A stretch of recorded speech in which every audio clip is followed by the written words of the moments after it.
ವೀಕ್ಷಕರೇ, ನಿಮ್ಮ ಜಾತಕದಲ್ಲಿ ಏನಾದರೂ ಸೂರ್ಯ ತುಂಬ ವೀಕ್ ಆಗಿದ್ರೆ ಈ ಥರದ್ದು ನಿಮಗೆ ಆರೋಗ್ಯದ ಸಮಸ್ಯೆ ತುಂಬ ಕಾಡ್ತಿರುತ್ತೆ. ಫಸ್ಟ್ ಒನ್ನು ಕಣ್ಣಿನ ಸಮಸ್ಯೆ. ಕಣ್ಣಿನ ಸಮಸ್ಯೆ ನಿಮಗೆ ತುಂಬ ಪ್ರಾಬ್ಲಮ್ ಮಾಡುತ್ತೆ. ಕಣ್ಣು ಪೇನ್ ಆಗೋದು, ಆಮೇಲೆ ಐಸೈಟ್ ಪ್ರಾಬ್ಲಮ್ಮು, ಹಾಗೆಯೇ ಕಣ್ಣು ಕೆಂಪಾಗೋದು, ಈ ಥರ ನಿಮಗೆ ಪ್ರಾಬ್ಲಮ್ಮು ಬರ್ತಾ ಇರುತ್ತೆ. Second one heart related problems. ಹೌದು, ಸೂರ್ಯನನ್ನು ನಾವು ಹೃದಯದ ಕಾರಕ ಗ್ರಹ ಅಂತ ಕರಿತೀವಿ ವೀಕ್ಷಕರೇ. ಸೊ ಹಾಗಾಗಿ ಯಾರ ಜಾತಕದಲ್ಲಿ ಸೂರ್ಯ ವೀಕ್ ಆಗಿರ್ತಾನೋ ಅವರಿಗೆ ಎದೆಯ ಭಾಗದಲ್ಲಿ ತುಂಬ ನೋವಾಗ್ತಿರುತ್ತೆ.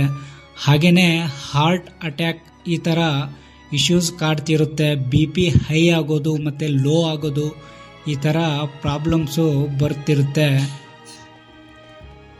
ಥರ್ಡ್ ಒನ್ನು ಯಾವುದಂದರೆ ಬೋನ್ಸ್ ರಿಲೇಟೆಡ್ ಪ್ರಾಬ್ಲಮ್ಸ್ ವೀಕ್ಷಕರೇ. ಹೌದು, ಬೇಕಂದರೆ ನೀವು ಡಾಕ್ಟರ್ನ ಕನ್ಸಲ್ಟ್ ಮಾಡಿ, ನಿಮಗೆ 100% ವಿಟಮಿನ್ D ಡಿಫಿಷಿಯನ್ಸಿ ಇದ್ದೇ ಇರುತ್ತೆ.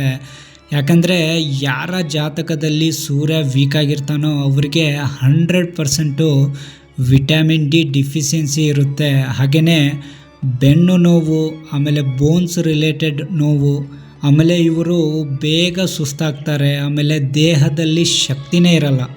ಹಾಗೆಯೇ ಇವರು ಕೆಲಸ ಮಾಡಲು ಆಸಕ್ತಿನೇ ಇರಲ್ಲ ಇವ್ರಿಗೆ. ಅಂದರೆ ಇವ್ರಿಗೆ ಇಮ್ಯುನಿಟಿ ಪವರು ತುಂಬ ಕಡಿಮೆ ಇರುತ್ತೆ ವೀಕ್ಷಕರೇ.